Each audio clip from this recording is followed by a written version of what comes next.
Sapere Aude. Humanistas sin complejos.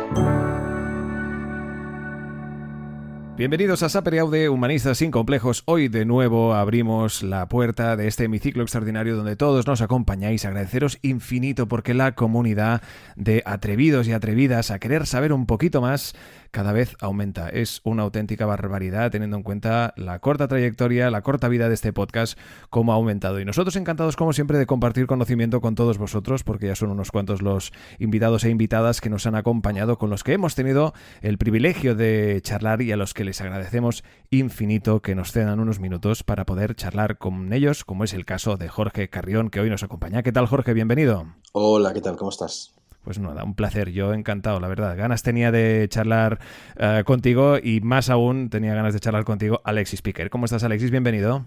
Pues muy bien, muy contento, Eduard. Yo tenía muchas ganas de este encuentro. Y cuéntanos, ¿por qué tenías ganas de este encuentro? A todos aquellos que nos escuchen, que seguro que han tenido ocasión de leer el descriptivo y de saber un poquito sobre qué vamos a tratar, pero a ti especialmente, ¿por qué tenías ganas de charlar con Jorge Carrión? Hombre, porque soy un auténtico fan de Jorge Carrión. Lo tuyo es verdad, es verdad. Tú eres muy fan. Aquí han pasado mucha gente de la que somos fans. Y sí que es verdad, pero nunca nos hemos comportado como tal. Es decir, no ha sido como esa sensación, ¿no? No sé si te acuerdas de las boy bands, donde había ese histerismo, ¿no? Fruto de No la porque no los adolescencia. vemos, Edu. Si los tuviésemos delante, yo estaría pidiendo autógrafos. Tarde o temprano, ahora que la cosa más o menos va volviendo a la normalidad, a la que estemos todos vacunados, ya tendremos la ocasión seguro y cuando coincida, obviamente, también en tiempo y espacio de charlar presencialmente con nuestros invitados. De todas formas, ahora mismo pues tenemos unas fantásticas herramientas que nos permiten poder charlar a distancia y tener aquí a Jorge Carrión. Alexis, ¿por dónde empezamos? Bueno, yo creo que Jorge es una persona muy interesante. Personalmente, como decía, creo que podría hablar con él de todo lo que me gusta y me apasiona. Porque Jorge, eres una persona lo estamos comentando antes de grabar, con gustos muy eclécticos y eso da mucho juego para quien quiere bucear en tus escritos, en tus libros, en tus palabras. Así que como tenemos que empezar por algún sitio, creo que lo mejor es que hablemos de lo que supuso tu manifiesto contra Amazon. He estado leyendo el libro que publicaste hace unos años y en aquel entonces comentabas que lo que había supuesto el crecimiento de la empresa de Jeff Bezos, que ahora no está en la dirección, y cómo esto alteraba las relaciones entre el lector o lectora y las librerías, las bibliotecas, etcétera. Aprovechando que hoy creo que es el famoso día del Amazon Day, me gustaría preguntarte cuál crees que es la situación ahora, si sigues en la misma línea de pensamiento. Bueno, pues menos mal que habéis estado un rato alargando la pregunta y ya se me ha quitado el sonrojo de las mejillas. Gracias por la Oye, las invitación. cosas como son, Jorge. Claro, y encima te entrevistamos en pleno Amazon Day, o sea, ¿qué más quieres?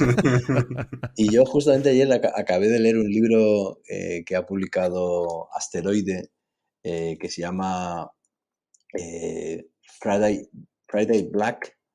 Es de un escritor afroamericano muy joven que se llama, si pronuncio bien, Nana Kwame Adjei Breniak, y es una especie de libro de cuentos súper gore, terror, sátira, distopía, y uno de ellos, el que da título al volumen, lo que hace es como parodiar un día de estos de Amazon, pero en un almacén real, ¿no? Físico, donde los empleados tienen que llevar unas pértigas para defenderse de los clientes que ni siquiera pueden pronunciar correctamente el nombre de la prenda que quieren comprar porque están babeando como zombies, obsesionados con comprarla en ese día que nos han vendido como el día que hay que comprar por antonomasia. Bueno, Amazon lo que ha hecho en estos 4 años que han pasado desde que publiqué el manifiesto, yo diría que ha sido darme la razón, ¿no? Cuando lo publiqué en la revista Jotdown, todavía está publicado allí, se puede leer, que es una revista digital, y lo hice porque en Jotdown hay una comunidad muy fuerte de tecnólogos y de internautas, y yo quería justamente generar debate en ese contexto, ¿no? El contexto de la gente que compraba en Amazon.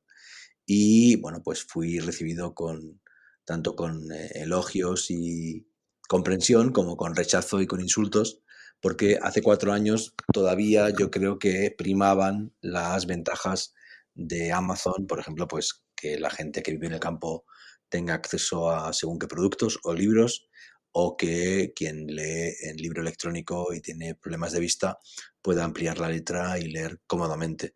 Pero en estos 4 años yo creo que se han evidenciado las desventajas, se ha hecho patente pues que es absurdo que, por ejemplo, España ceda terrenos que casi gratis en polígonos industriales o haga rebajas en la factura de la luz a Amazon para que se instale en según qué pueblos o ciudades.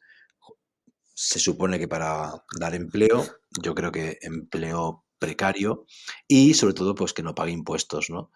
Prácticamente no paga impuestos, aunque utiliza nuestras autopistas, nuestros aeropuertos o nuestras calles que mantenemos con nuestros impuestos. No sé en las ciudades de las personas que nos escuchan, pero en Barcelona en 6 meses los repartidores de Amazon han pasado de ir en su propio vehículo a ir en una flota de camionetas corporativas que no para de crecer, lo cual significa pues que ha ganado mucho poder durante la pandemia y para mí es una amenaza mayor incluso de la que suponía cuando publiqué el manifiesto.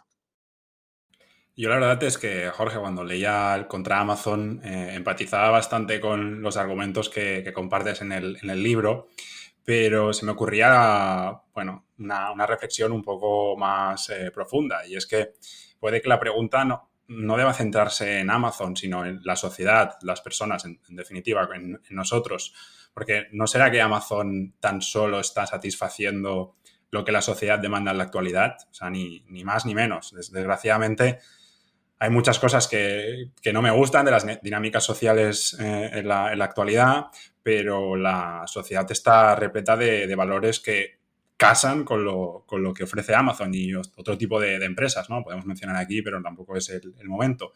Por tanto, el manifiesto, el libro, ¿no crees que no debería ser tanto contra Amazon, sino también un poco que hay parte de culpa que tenemos nosotros, la sociedad, por no cuestionar esta tendencia? Bueno, el libro incluye este texto, digamos, más político que es el manifiesto contra Amazon y después lo que hace es básicamente viajar por librerías, ciudades y bibliotecas de todo el mundo para recordarnos pues que lo que yo quiero es defender la lectura, el objeto libro, la literatura, más allá de las dinámicas del mercado. A ver, la sociedad no existe como una abstracción. La sociedad responde a una serie de valores o de características que se han construido y que se han propuesto o se han impuesto. Y por eso yo siempre intento llamar la atención sobre el concepto de la disrupción, que a veces es positivo cuando lo que se propone como alternativa es mejor de lo ya existente, pero a veces es absurdo y solamente se rompe un sistema para proponer otro que va a enriquecer a esa empresa, a esa startup o a esa corporación. Lo que hizo Amazon con la velocidad de entrega, con la logística, en muchos productos puede ser muy bueno. Por ejemplo, si tú tienes un problema porque te falta un tornillo muy específico y lo consigues en Amazon, quizá eso te cambia la vida, porque sin ese tornillo no puedes reparar según qué electrodoméstico que te es necesario para tener una vida cómoda.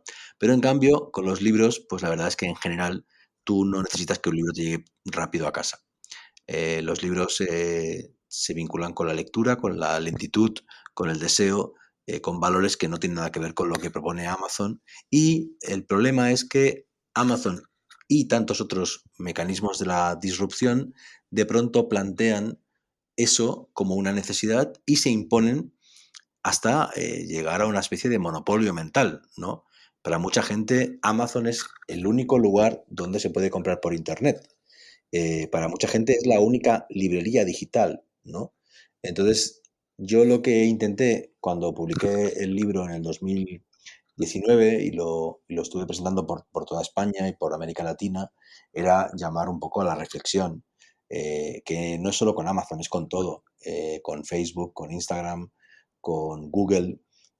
Tú tienes que ser consciente de que son mediadores, de que son intermediarios, de que son corporaciones y tomar decisiones sobre cómo te relacionas con ellas, ¿no? En ese sentido, no obstante, tengo que decir que yo pensaba en esa época, 2019, presentando contra Amazon, que tenía que ser como muy activista, y lo que he visto con la pandemia es que quizá la inteligencia colectiva es más sabia de lo que parece, porque el apoyo que se ha mostrado a las librerías significa que mucha gente ya se da cuenta que Amazon no es buena para la industria del libro y que lo que hay que hacer es apoyar a las librerías, ¿no? Ojalá que se imponga el sentido común.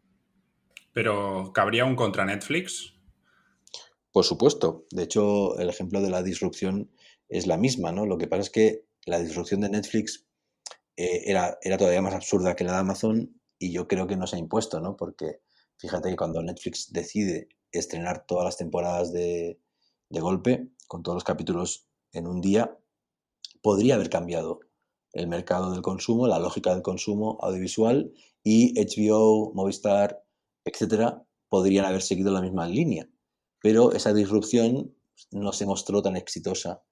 Pero imagínate que hubiera pasado eso, ¿no? Que de pronto todas las series tengan que estrenarse todas de golpe y eso hubiera alterado de algún modo radicalmente los valores vinculados con el consumo audiovisual. Pues sí, también se podría, por supuesto, pensar en un contra Netflix, que tiene muchos elementos muy, muy cuestionables. Yo siempre defiendo las librerías como primera opción de compra de libros y, en el caso de España, Filmin como primera opción de consumo audiovisual, porque, para empezar, pagan impuestos aquí y Netflix no. Bueno, tú, Jorge, te has recorrido las librerías más relevantes del planeta, no sé si todas, entiendo que no, pero tu viaje literario puede leerse en tu ensayo Librerías. Allí nos invitas a acompañarte en un camino que conduce a distintas librerías y ahora estamos hablando de Amazon como el Goliat de nuestra historia y tenemos que pensar que las librerías son el David. ¿Qué crees que tiene una librería que no tiene Amazon y por qué deberíamos apostar, que esto te lo he escuchado en varias ocasiones, por un negocio local, de barrio, de proximidad? Sí, bueno, ya he dado varios argumentos vinculados con Amazon. Ahora, si giramos la perspectiva y enfocamos las librerías, yo creo que, bueno, hay que pensar básicamente pues en qué tipo de experiencia intelectual y emocional encuentras en una librería, ¿no? Sabes que Amazon hace unos años ya decidió no seguir aconsejando lectura. Para Amazon la lectura no es importante, la cultura no es importante, solo importa el negocio y, en cambio, las librerías son centros culturales, son centros intelectuales, son centros donde se da un tipo de consejo y de prescripción humana y, además, en las librerías, paradójicamente, tienes acceso a más lecturas que en Internet, ¿no? Porque la pantalla limita el número de portadas que puedes ver en Internet, que puedes encontrar en Internet, y, en cambio, en una librería, en cualquier mesa de novedades, tienes 20, 30, 40 libros que puedes ver de un único golpe de vista. Yo diría que hay otro argumento a favor de las librerías que tiene que ver con, digamos, la cadena de sentido. En una librería la experiencia completa tiene sentido, tiene unidad y es un relato, es una historia, ¿no? Tú sales de casa, vas a la librería, miras, hablas, decides, compras, vas a un café, empiezas a leer el libro, vuelves a casa. Hay un recuerdo, hay un relato en ese paseo, ¿no? En cambio, en la compra en Internet, el libro te llega en una caja que es igual para unos zapatos que para un reloj, que para un libro, y se elimina toda esa historia, toda esa experiencia, que es la que también, en mi caso al menos, me lleva a la memoria, ¿no? Me lleva a recordar por qué compré ese libro y con qué tipo de recuerdo y de emoción lo vinculo. La disrupción que decía antes con Amazon es una gran paradoja porque en la época en la cual nos compramos relojes, a veces de Amazon, que nos cuentan los pasos, que nos recuerdan que nos levantemos, que nos recuerdan que no hemos bebido agua, que nos invitan a hacer ejercicio físico. En esa misma época compramos por internet para no ir a la calle, para no dar pasos, para no hacer ejercicio físico, ¿no? De modo que si quieres, el argumento es hasta deportivo. Ves a la librería, camina, sal de casa y coge aire, porque hay que recordar que esta pandemia pasará, como han pasado todas las pandemias de la historia de la humanidad, pero se va a quedar la otra, que ya fue declarada por la OMS hace años como preocupante, que es la de la soledad. Y cuanto más vínculos cortas con tu manzana, con tu barrio, con tus vecinos, con tus tiendas, con tus espacios cercanos, más aislado estarás. Cuando hablas de librería, Jorge, ¿hablas de una librería en concreto que tú tienes en la mente o hablas de varias librerías? Es decir, ¿hay un tipo de librería, todas las librerías son iguales o existe alguna guía para ir a una librería u otra o tendremos que explorar todas? Bueno, yo soy un fanático de las librerías, no soy un representante normal, ¿no? Porque yo cuando pienso en librerías puedo pensar en librerías de Tokio, de San Francisco, de Buenos Aires, de Lisboa y de Barcelona, ¿no? Pero lo que importa quizá es pensar, por un lado, en la librería de autor independiente, yo creo, y por otro lado, en la que es tu librería de cabecera, de referencia, ¿no? A la que tú pues recurres cuando buscas un libro. Yo cuando vivía en Mataró de muy joven tenía una que era Robafabas, ya desapareció. Durante mis años en el centro de Barcelona, en Plaza Urquinaona, mi librería de cabecera era Lalle, en la calle Pau Claris, y desde que vivo en el barrio del Poblenou, pues mi librería de cabecera es Noyes You, cuyo librero es Xavi Vidal. Yo sé que puedo encargarle cualquier libro y si él puede, lo va a conseguir, ¿no? Yo creo que es importante eso, saber que hay algunos lugares que en mi caso son las bibliotecas y las librerías de mi barrio, igual que los parques cerca de casa donde voy con los niños, que hay espacios, ¿no?, en los cuales tú tienes un apoyo, un refugio, un consuelo, una vivencia cotidiana, un recuerdo, porque bueno, para mí eso es vivir una ciudad, ¿no? Habitar el espacio público o esos espacios que son privados pero que tienen una dimensión pública y cultural como son las librerías. Uh-huh. Es curioso cómo lo explicas, porque al final la compra de un libro para ti no es solo la experiencia mercantil, la transacción económica, sino que lo vives como una experiencia personal e incluso emocional. Sí, no, sin duda. Evidentemente hay libros que compro por motivos prácticos, ¿no? Y ahí eso no es así, ¿no? Pero cuando, no sé, me siento un poco así de bajón y me quiero sentir mejor, pues me voy a una librería a mirar libros y si finalmente compro uno, claro, yo soy una persona con muchos libros y ya demasiado exigente en términos de lectura, me cuesta mucho encontrar una lectura que me apetezca, ¿no? Y que yo descubra, que no conozca, ¿no?, que no tenga en el radar. Pero si yo estoy de bajo ánimo y voy a la librería y la encuentro, esa lectura la voy a recordar, ¿no? O si voy con mis hijos, también. Yo creo que es muy importante, si queremos que la lectura de libros en papel tenga futuro, que nos acostumbremos a ir con nuestros hijos a las librerías, a las bibliotecas y que ellos se sientan cómodos ahí, ¿no? También es verdad que eso es lo que hacía mi madre conmigo con las iglesias y no funcionó, ¿no? Hace décadas que no he vuelto a ninguna. Es decir, que quizás son mis valores y mis hijos tendrán otros y no pasa nada. Pero como uno cree en sus valores, igual que mi madre quiso que yo hiciera la comunión, pues yo quiero llevar a mis hijos a las bibliotecas y a las librerías. Y con las bibliotecas, llevas a tus hijos a las bibliotecas y después también, ¿qué diferencia en la relación que se establece entre el lector y el libro hay en una biblioteca y en una librería? Puede ser muy sutil, ¿eh? Pero no sé Sí, qué opinas bueno, sobre esto. sí, yo creo que es importante las dos, ¿no? De algún modo el triángulo básico es biblioteca pública o de universidad, librería y biblioteca personal. Y ahí como que en ese triángulo, en esa energía, se decide todo. Claro, yo con mis libros, los que me importan, los que quiero conservar, me los compro porque yo subrayo, y si no puedo subrayar, no acabo de leer, ¿no? Para mí, completar una lectura es subrayar un libro y tomar notas en los márgenes. Entonces, cojo pocos libros de la biblioteca. Pero para un niño, para quien el libro es casi una experiencia única y superable, ¿no? Porque difícilmente vuelves de niño a leer libros, pues es mucho más lógico ir a bibliotecas y crear un hábito también ahí, ¿no? Una especie como de relación de, de frecuencia y de intensidad, ¿no? Para mí lo que importa es que en ambos espacios estás rodeado de libros y tienes al alcance el conocimiento si haces el esfuerzo de buscarlo, ¿no? Y de crear ese vínculo con él. Ujú. La lectura, dices en el libro, que implica duración. El cine también.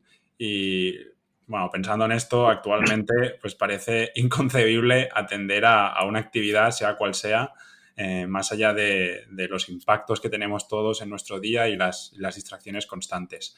¿Cómo crees que esto afecta al consumo y qué derivada tiene con el fenómeno de series, el fenómeno serializado? Bueno, yo creo que hay como varios temas ahí, ¿no?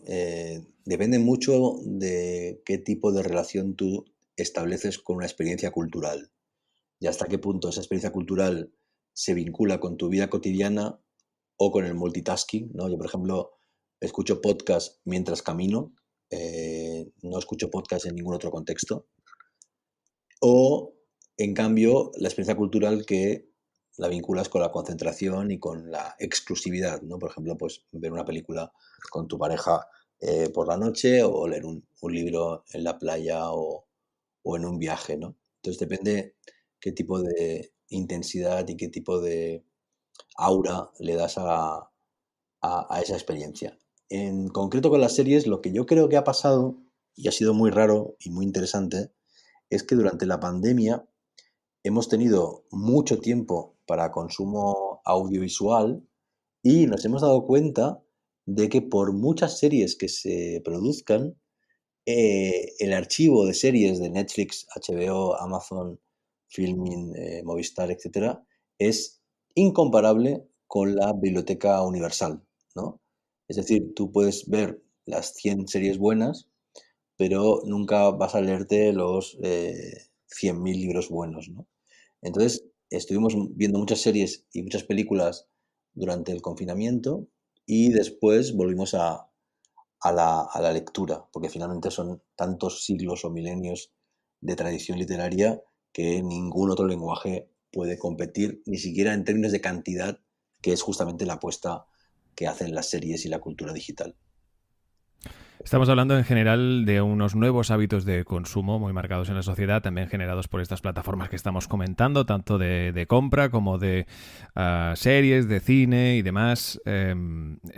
Con un mal generalizado, creo yo, ¿no? Al menos un mensaje que ha calado muy hondo es el de que no tenemos tiempo, o en el que es que esta sociedad es que vamos siempre deprisa y corriendo, no nos da tiempo para nada y esto nos ahorra tiempo y un poco al final lo que quiere la gente es tiempo. ¿Esto es un mal vicio adquirido? ¿Es real esta afirmación? Bueno, el tema del tiempo del tiempo de calidad, ¿no? Que es como otro mito de nuestra época, bueno, es muy interesante, tiene que ver con el capitalismo, tiene que ver con el ocio, con el tiempo libre, con el tiempo productivo, improductivo, con el derecho a la pereza. Bueno, es una discusión, digamos, digamos, infinita. Yo intento en mi vida cotidiana tener tiempo para todo, intento ser el mejor padre posible, la mejor pareja posible, el mejor amigo posible, pero finalmente, para bien o para mal, me dedico a la cultura profesionalmente y pasionalmente, ¿no? Entonces, pues la verdad es que intento leer y ver series y escuchar podcasts, ir a expos, también cuando estoy de vacaciones o cuando estoy con la familia, ¿no? Y es encontrar como equilibrios en los cuales tú sientas que lo que estás haciendo, o sea, que no hay una alternativa mejor a la que estás viviendo, ¿no? Imagino que por ahí va el secreto del éxito en la gestión del tiempo. Parece que el fenómeno de la viralidad está reñido a las redes sociales, eso también daría mucho que hablar, y sobre todo también a los nuevos sistemas de información y comunicación. En tu último libro publicado, Jorge, explicas qué es lo viral y cuáles son sus implicaciones sociales, políticas, culturales. Es una especie de diario. ¿Nos podrías hablar un poco de este libro y qué es lo que supuso para ti? Sí, claro. A ver, yo hace 2 años acabé la primera versión de una novela que se titula Membrana y que decidí esperar un poco para publicarla porque en el 2019 justo se acababa de publicar contra Amazon y no tenía sentido, pues, digamos, competir conmigo mismo, ¿no? En la atención de mis pocos pero buenos lectores. Entonces decidí publicar Membrana más adelante y de pronto en marzo de 2020 pues se hundió el mundo. Yo pensé que era el apocalipsis, realmente pensé que la crisis económica y de todo tipo iba a ser brutal. Y el modo que encontré para tener energía, para cuidar a mis hijos y ser su profesor, limpiar la casa, seguir trabajando, etcétera, durante el encierro y en los meses siguientes, fue llevar un diario que al principio no pensaba publicar, pero que de pronto trascendió los límites del diario y se convirtió, por un lado, en una reconstrucción de la pandemia. Estuve leyendo informes de la OMS, de la ONU, de China, en inglés, en chino, porque Google Translator te permite traducir, para entender qué había pasado entre noviembre en Wuhan y marzo en Europa. Y por otro lado, buscando libros sobre la viralidad digital, vi que había muy pocos y estuve pensando mucho sobre el tema. Entonces convertí ese diario del confinamiento en una historia de la pandemia y de los virus y en un ensayo sobre la viralidad. Le puse el título Lo Viral y lo publiqué bueno, justo hace un año. Entonces, Lo Viral a mí me ayudó a sobrevivir a 2020. Fue una especie como de testimonio o de ejercicio de supervivencia. Es mi libro más personal, es mi libro más autobiográfico, porque aunque sea un ensayo sobre viralidad y sobre virus, también es un registro de mis días. Un registro que al final no era tan descabellado porque cuento que, por ejemplo, salimos a aplaudir a los balcones a las 10 de la noche y eso ya se ha olvidado, ¿no? Ha pasado solo un año y pico, pero ya todos recordamos que lo hacíamos a las 8, pero poca gente recuerda que empezamos haciéndolo a las 10 y después se bajó a las 8 para que también los niños pudieran aplaudir. Bueno, pues ese diario, por tanto, tiene sentido porque es un ejercicio de memoria y como además le di la estructura de una novela corta o de un ensayo narrativo, creo que tenía sentido publicarlo, lo publiqué. Eso retrasó más la publicación de Membrana, pero bueno, finalmente he tenido la suerte de ganar un premio y ya se ha anunciado que se publicará en octubre, de modo que lo viral, que tiene que ver también con contra Amazon, tiene que ver con pensar el mundo digital, la cultura de la viralidad en el siglo XXI, va a encontrar como un tercer libro compañero que es Membrana, que es una novela sobre algoritmos y sobre el siglo XXI. Es curioso porque comentas que lo viral te salvó la vida durante la pandemia y en cambio en el libro dices que el diario es el género por excelencia de la enfermedad y la autodestrucción. Sí, claro, porque lo que hice fue de un modo compulsivo leer también diarios y el libro tiene una dimensión como de diálogo con otros diarios y me di cuenta que Virginia Woolf, que Pavese, que André Gide, que Catherine Mansfield, que Pessoa, que todos los grandes autores de diarios hablan básicamente de sus enfermedades y sus problemas físicos y morales y mentales, ¿no? Entonces, en lo viral, bueno, pues me refugié de la enfermedad en mi casa, como todo el mundo, y también en ese espacio que me dio la escritura. Al principio de la charla, Jorge comentaba y reconocía ser fan tuyo, y es porque me parece muy atractivo lo que consigues relacionando todo el mundo de las humanidades, que entiendo que ahí está tu recorrido. Antes comentábamos que habías estudiado humanidades, con todo lo actual, el fenómeno de lo viral, las redes sociales, las series, la televisión. Tienes también algún libro, creo recordar, este no lo he leído, de Mad Men. Entonces, ¿cómo consigues agrupar dos mundos tan distintos, el de las humanidades con lo actual, con lo digital? Bueno, debería ser el mismo mundo, ¿no? Lo humanístico debería serlo todo. A ver, yo estudié humanidades en la Universidad Pompeu Fabra, después me doctoré también aquí y mi tesis doctoral fue sobre Sebald y Juan Goytisolo, el viaje.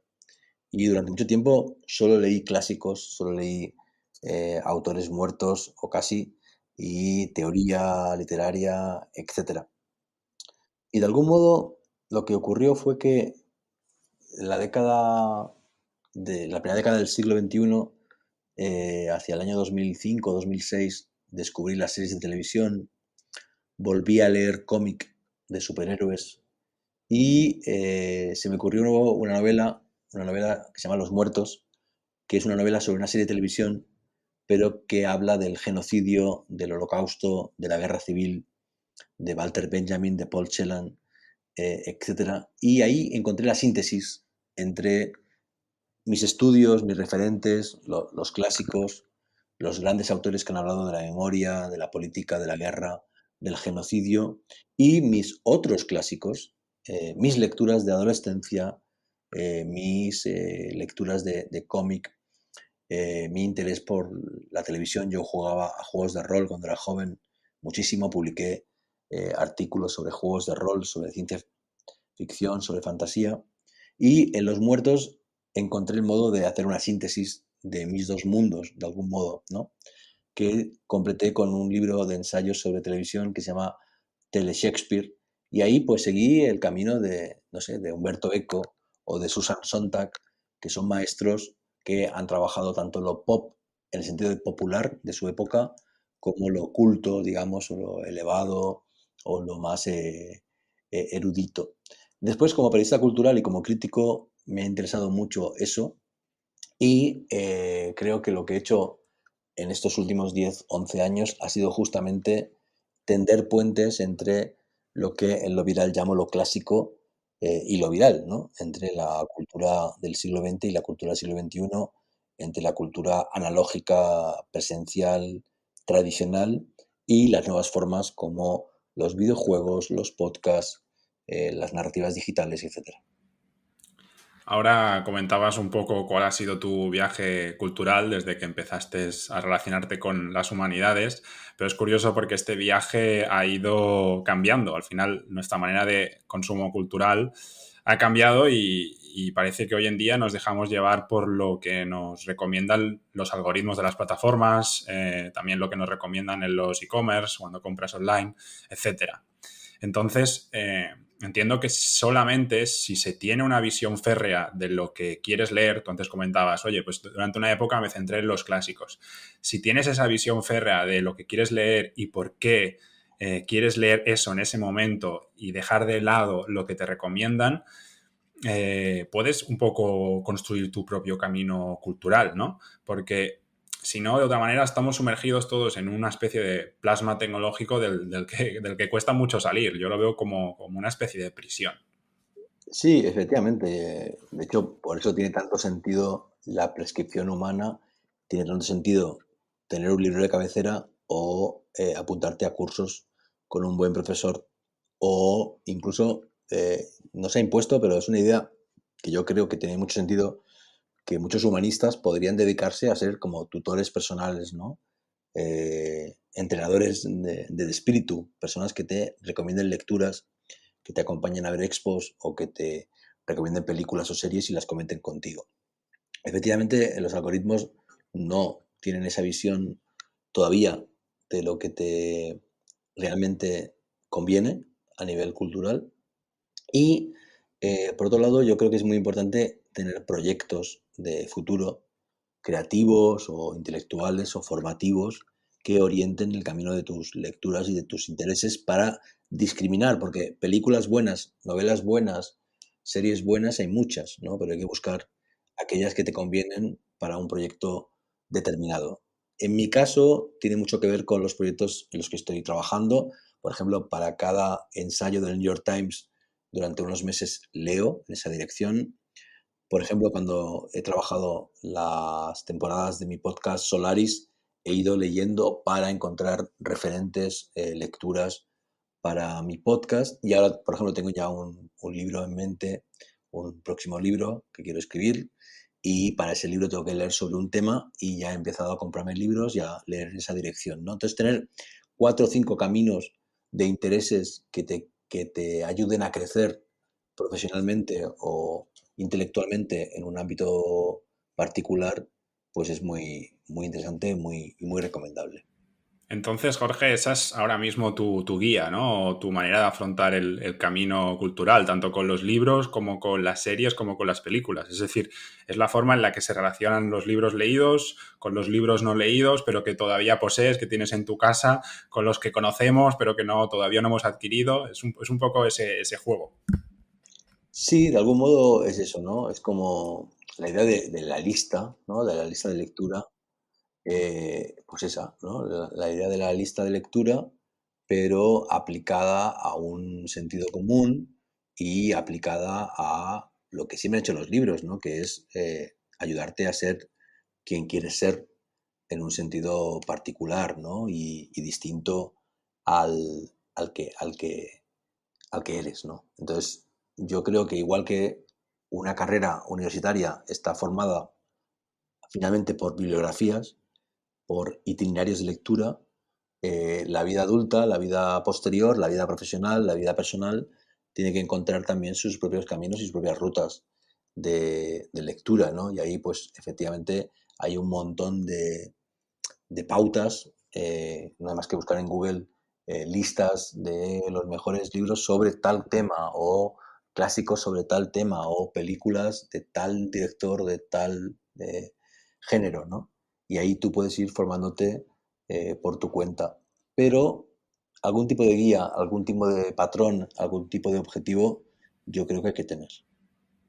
En Lo Viral hablas de la revolución del audio por la calidez que ofrece. Y yo hace poco he empezado a tontear un poco con los audiolibros, entonces quería aprovechar esta oportunidad para preguntarte qué experiencia tienes con ellos y en qué difieren las experiencias, tanto del audiolibro, que creo que también en Lo Viral lo narras tú, como con el libro electrónico y el libro físico. ¿Cuál es el dibujo que tienes en la mente? Yo creo que el audiolibro es muy interesante, menos como simple lectura, aunque en efecto si lo lee el autor tiene más sentido y yo es verdad que leí Lo Viral para, para Storytel, pero creo que ese modelo de simplemente un autor o un actor leyendo un libro en voz alta tiene menos sentido que buscar a través de recursos más del podcast, del audio, como el paisaje sonoro o como la polifonía, otras maneras de contar los libros, ¿no? Un audiolibro expandido, enriquecido, podría ser más interesante que simplemente un archivo de audio de alguien leyendo un libro en voz alta. Yo no escucho audiolibros, sí que escucho podcast, me interesa mucho más. Para escuchar un texto que ya existe, prefiero leerlo y poderlo subrayar. Pero bueno, finalmente cada cual tiene que encontrar sus formas de lectura, sus formas de aprender y de recordar. Y si la tuya se corresponde con el audiolibro, pues adelante. Son muchas las formas de consumo de producto, consumo de, bueno, contenido, ¿no? Al final se nos ofrecen 1000 variantes en las que, pues como bien cuenta Jorge Carrión, pues cada uno tiene que elegir la que un poco a lo mejor le vaya, que vaya un poco acorde también a sus valores, a su forma de entender su día a día, y luego también pues siempre tendrá disponible la obra de Jorge Carrión, pues un poco para esta reflexión que hemos tenido ocasión de tener aquí sobre si Amazon sí, Amazon no, y obviamente también sobre estos nuevos hábitos de consumo que comentamos. Jorge Carrión, estaremos muy pendientes de, como no, de todas estas novedades, de todos estos nuevos libros, que seguro estaremos encantados de volver a charlar aquí contigo, y te deseamos toda la suerte. Cuídate mucho.